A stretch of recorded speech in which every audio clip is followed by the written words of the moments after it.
मध्यकालीन भारतीय इतिहास एक अद्भुत यात्रा है जो विभिन्न राजवंशों और साम्राज्य के उत्थान और पतन को दर्शाता है। दिल्ली सल्तनत, जिसने 1206 से 1526 ईस्वी तक राज किया, गुलाम वंश से शुरू होती है। इस वंश के प्रमुख शासकों में कुतुबुद्दीन ऐबक और इल्तुतमिश शामिल हैं, जिन्होंने कुतुब मीनार और कुव्वत उल इस्लाम मस्जिद का निर्माण कराया। फिर आते हैं खिलजी वंश, जिनके अलाउद्दीन खिलजी ने दक्षिण भारत में विजय प्राप्त की और मंगोल आक्रमणों का सामना किया। तुगलक वंश में गयासुद्दीन और मोहम्मद बिन तुगलक जैसे शासकों ने दिल्ली से दौलताबाद तक की यात्रा की, जिससे उनकी शक्तियों में अस्थिरता आई।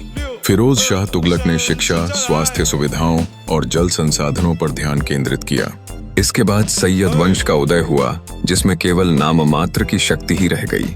लोदी वंश ने अंततः दिल्ली सल्तनत का अंत किया, जब बाबर ने पानीपत की पहली लड़ाई 1526 में इब्राहिम लोदी को हराया। इसके बाद मुगल साम्राज्य का प्रारंभ होता है, जिसने भारत के राजनीतिक और सांस्कृतिक परिदृश्य को आकार दिया। बाबर की जीत ने उसे 1526 में साम्राज्य का संस्थापक बना दिया। हुमायूं अधीनता के बाद पुनः सत्ता में आया।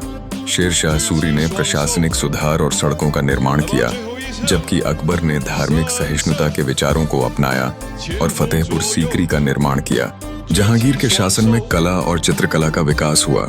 शाहजहां ने ताजमहल और अन्य अद्भुत स्थापत्य निर्माण किए, और औरंगजेब के राज में साम्राज्य दक्षिण भारत में विजय के साथ साथ धार्मिक असहिष्णुता का शिकार हुआ। इसके बाद 1707 के आसपास मुगल साम्राज्य का पतन होने लगा। अन्य प्रमुख राज्य जैसे विजयनगर साम्राज्य और मराठा साम्राज्य ने भी इस समय की राजनीति को प्रभावित किया। मध्यकालीन भारत की संस्कृति भी अत्यंत समृद्ध रही। भक्ति और सूफी आंदोलनों ने समाज में व्यापक बदलाव लाए। कला और स्थापत्य ने कुतुब मीनार और ताजमहल जैसे अद्भुत निर्माणों का निर्माण किया। साहित्य का विकास हिंदी, फारसी और उर्दू में हुआ, जिसमें अबुल फजल की कृतियां शामिल हैं। यह विशाल और जटिल इतिहास भारतीय संस्कृति की नींव रखता है, जो आज भी समाज को प्रभावित कर रहा है।